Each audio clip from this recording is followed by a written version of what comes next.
As far as Linux is concerned, and we're using Ubuntu in this case, there are many ways of installing Node.js. What we are going to do is use a Node version manager script called N. N allows you to install and manage multiple versions of Node.js on your Linux box.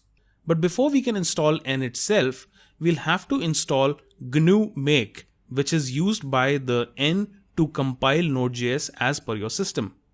So on the terminal, type sudo apt-get install make. This will download and install the make package on your Linux desktop or server. Now, N itself can be installed in multiple ways. We'll use a specially designed installer script for N called ninstall.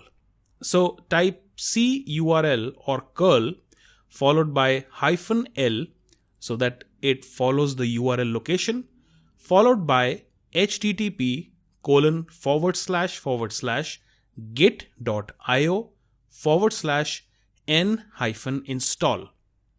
Then follow it up with a pipe character and finally type bash and press enter.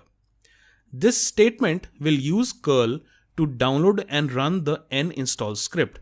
This script will not only download the ninstaller, it will also download the latest stable build of Node.js and install that as well.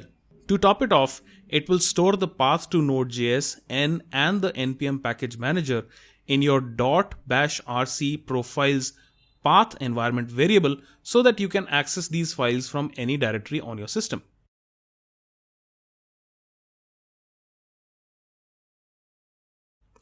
Now, the moment the installation finishes and you type N, it won't work because you have to reload your bashrc file to load up the updated path environment variable.